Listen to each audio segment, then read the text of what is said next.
বগুড়ায় সপ্তাহের ব্যবধানে আবারও জোড়া খুনের ঘটনা ঘটেছে। এবার বিয়ের প্রস্তাব প্রত্যাখ্যান করায় ক্ষোভে অভিমানে সাবেক প্রেমিকের ছুরিকাঘাতে গুরুতর আহত হয়েছেন এক স্কুল ছাত্রী। এতে বাধা দেয় প্রেমিকের দাদি লাইলি বেগম ও ভাবি হাবিবা ইয়াসমিনকে ছুরিকাঘাতে হত্যা করে পালিয়ে যায় কলেজ।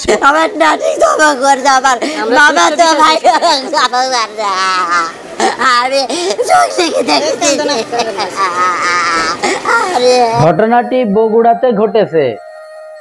দীর্ঘ 2 থেকে 2.5 বছর ধরে মেয়েটির সাথে সম্পর্ক তৈরি করতে না পেরে, তাকে ভালোবেসে বউ বানাইতে না পেরে এই ঘটনা ঘটাইছে। একসঙ্গে 2টা খুন করে ফেলছে। ছেলেটি দীর্ঘদিন ধরে এই মেয়েটির পিছনে লাগছিল, কিন্তু কোনো ফল সে করতে পারে নাই। কিন্তু যখন দেখছে যে মেয়েটির বিয়ে ঠিক হয়ে গেল, তখনই এই হত্যাকাণ্ড ঘটনা ঘটাই দিল। মেয়েটিকে যখন সে পাইল না, তো প্রেমের যখন সে রাজি করাইতে পারে নাই, তখনই বাড়িতে এসে তাকে ডেকে তার পরিবারের সামনে এই ঘটনাটি ঘটাইছে। তাহলে একটু ভাবেন তার কলিজাড়া কত বড়। এবং আমাদের দেশের বর্তমান যে আইন, সেই আইন আমার মনে হয় ঠিক নাই। কারণ যদি ঠিক থাকতো তাহলে এই ধরনের ঘটনা একের পর এক ঘটতো না। এমন বিচার হওয়া উচিত যে এই ধরনের বিচার মানে দ্রুত হইতে হবে। কিসের 3 মাস 4 মাস? আর আমাদের দেশে একটাই সমস্যা আছে, সেটা হচ্ছে যে ঘটনাটি রাজসাক্ষী হয়ে আছে, তারপরেও পুলিশের ওখানে তদন্ত করতে হবে। এই যে তদন্তর যে একটা সময়, এই সময়টা যদি পুলিশ না নেয় তাহলে কিন্তু সাথে সাথে তদন্তর কোনো দরকার নাই। কারণ রাজসাক্ষী তো হয়ে রয়েছে, যারা ভুক্তভোগী তাদের চোখের সামনে ঘটনাটি ঘটছে এবং তাদের ভিডিও ফুটেজ আছে। সব কিছু থাকার পরে কিসের ওখানে তদন্ত কমিটি করার দরকার? সেই তদন্ত কমিটি করতে করতে বাংলাদেশের প্রায় 2-3 বছর চলে যায় এমনিতে সেই গঠন করতে করতে। আর এদিকে আসামি যারা, তারা আরামায়েশে আনন্দভাবে জীবনযাপন করে। আর আসামি পক্ষের যারা ভুক্তভোগী, তারা ওই আদালতের কাঠগড়ায় দৌড়াইতে দৌড়াইতে তাদের জুতা শেষ, অথচ তারা বিচার পায় না। সব শেষে দেখা যায় যে ভুক্তভোগী সে আর নিরীহ মানুষ ফেঁসে যায়। আর যে কাজটা করলো সে দেখা যাচ্ছে দেশের বাইরে চলে যায়, তা না হইলে বাংলাদেশের কোনো এক কোনাকানিতে সে পলায় থাকে, লুকায় থাকে। এরকমের একটি ঘটনা আমার চোখের সামনে আমাদেরই অঞ্চলে আছে। সে এখনো বাংলাদেশে আছে, অথচ সে একজন মার্ডার কেসের আসামি। তাই এই যে তদন্ত, পুলিশের যে তদন্ত, এই তদন্ত কমিটি করতে করতে 3-4 বছর চলে যায়, কেস রানিং হইতে হইতে অনেক বছর চলে যায়। অথচ এই যে হাতে নাতে ধরা পড়লো এবং ভিডিও ফুটেজ আছে, এই বিচার তো 24 ঘন্টার মধ্যে হওয়া উচিত। ওকে ধরবে, সৌদি আরবের মতো সাথে সাথে অ্যাকশন, সৌদি আরবের মতো জনসাধারণের সামনে শিরচ্ছেদ করে দিতে হবে। কারণ সে একই অপরাধী না, কয়েকটা ঘটনা নিয়ে এসে অপরাধ করেছে। ভিডিওটি যদি আপনারা দেখেন, সম্পূর্ণ ভিডিওটি দেখবেন, দেখার পরে আপনাদের মতামত কমেন্ট বক্সে কমেন্ট করে যাবেন যে কিভাবে তার পরিবারগুলো কান্না করতেছে। এটা মেনে নেওয়া যায় না। একটা মেয়ের জন্য তার ভাইকে মেরেছে, তার চাচাকে মেরেছে, জোড়া খুন। আর এই ঘটনাটি বগুড়াতে ঘটেছে।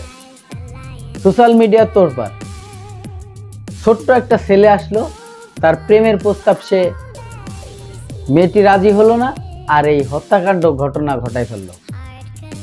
কোনো প্রতিবাদ নাই। চলুন সেই ভিডিও ক্লিপটা দেখি। ভিডিওতে যাওয়ার আগে ছোট্ট করে একটি রিকোয়েস্ট করবো দর্শক, আপনি যদি আমার এই চ্যানেলে নতুন বন্ধু হয়ে থাকেন, ভালো লাগলে চ্যানেলটিকে সাবস্ক্রাইব করে রাখবেন। আর অলরেডি যারা সাবস্ক্রাইব করে রাখছেন তাদেরকে অসংখ্য অসংখ্য ধন্যবাদ। আমার নাতি ক্ষমা করে দাও, আমার বাবা তো ভাই আমি চোখ থেকে দেখতেছি। আরে আমার জানি কদিন বাদি পড়ে গেল রে, তাকে চোখ যাবো করলো রে। কেন ওই যাওরা সল্পে এর সাথে বলে প্রেম করে চলে, তাই শুনলাম আমরা, কিন্তু মেয়ে রাজি নাই, মেয়ে রাজি নাই। কিন্তু ওই ছোড়া মনে করেন যে জোর করে মনে হয় এক ওই ভালোবাসবে চায়, কিন্তু তো তা করবি না। আমরা শুনি ওই ছোট আমার এক ভাইস্তে আছে, ভাইস্তে মনে করেন যে ওখানে যাইয়া বলতেছে, আমাকেও বলতেছে যে ওই দাদিক ভাবিক আর বন্যাক ওর বোনক মনে করেন যে চাকু মারছে, মারা গেছে তিনজনই। তা আমরা ওখান থেকে মনে করেন বাড়ি থেকে দৌড় ঝাপা করে আসে দেখি যে সবাইকে মেডিকেল নিয়ে আসছে। মেডিকেল নিয়ে আসার পরে 2 জন মারা গেছে, আর একজন মনে করেন যে মৃত্যু সজ্জায় পাঞ্জা লড়তেছে। কাজে থেকে আইসে শুনি আমার ছোট ভাই পারভেজের ছোট ভাই কৌশির ছোট চ্যাংরা আসে বলতিছে যে ভাই আমাদের বাড়ির মারামারি লাগছে।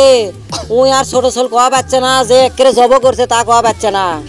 উই আসে করছে যে আমাদের বাড়ির মারামারি লাগছে। আমরা দৌড়ে আসে দেখি আমার ভাই বউ পড়ে আছে, এটি রাস্তাত পড়ে আছে। তারপরে দেখি নানি বন্যা পড়ে আছে, বন্যা লাস্টে মেডিকেল নিয়ে গেছে। আমরা ধরাধরি করে আমার ভাই বউ করে আমরা নিয়ে গেল মেডিকেল নিয়ে যায়, দেখি সব মরে গেছে, নাই কেউ নাই।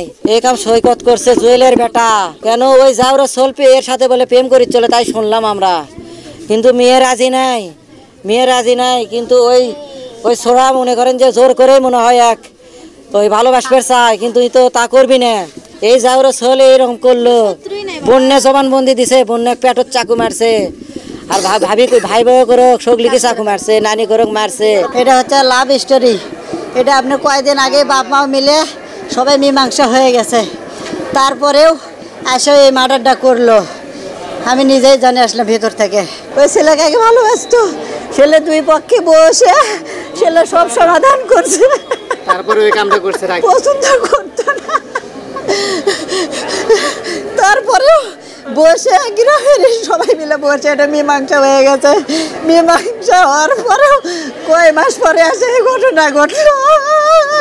বন্যা এখনো বেঁচে আছে বর্তমান।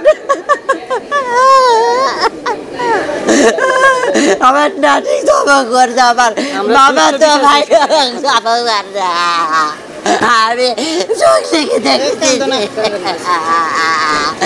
আরে আমার জানি কদিন বাদি পড়ে গেল রে, তাকে চোখ যাবো করলো রে।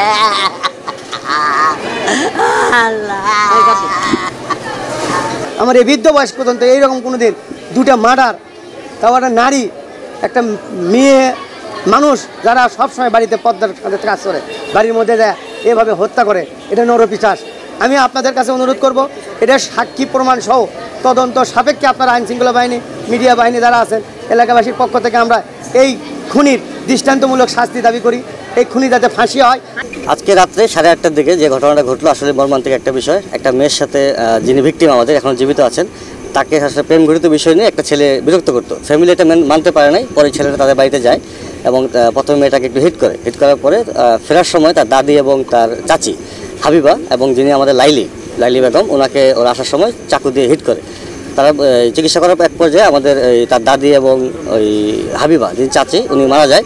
আর মূল যে আমাদের যার সাথে এই প্রেমের ঘটনাটা ছিল তার নাম হলো আমাদের বন্যা, তিনি আপাতত চিকিৎসারত আছেন। আমরা ইতিমধ্যেই আমাদের ডিবি টিম এবং থানার অফিসার ফোর্স সবাই সিনিয়র অফিসাররা মাঠে আছেন। আসামিকে আমরা শনাক্ত করতে পেরেছি। আমরা আসলে আমাদের নামটা আমরা প্রকাশ করছি না। আমরা ইতিমধ্যে অপারেশন চলছে আমাদের, আশা করি আমরা কিছুক্ষণের মধ্যে হয়তো আসামিকে ধরতে পারবো। এখন পর্যন্ত আমরা যে তথ্য পেয়েছি তাতে মনে হচ্ছে যে একজনই ঘটনা ঘটিয়েছে এবং সে একজন কলেজের ছাত্র, বন্যার সমবয়সী হবে। তার সাথে তার একটা সম্পর্কের কথা আমরা শুনতে পাচ্ছি, সম্পর্ক না, মেয়েকে সে পছন্দ করতো। ওই মেয়ে রাজি হয় নাই, ফ্যামিলি যখন বললো যে ফ্যামিলি তখন একটা মানতে চায় না বিষয়টা। এই রাগ থেকেই সে একটা অভিমান করেই তার বাড়ি থেকে এই ঘটনাটা ঘটায়।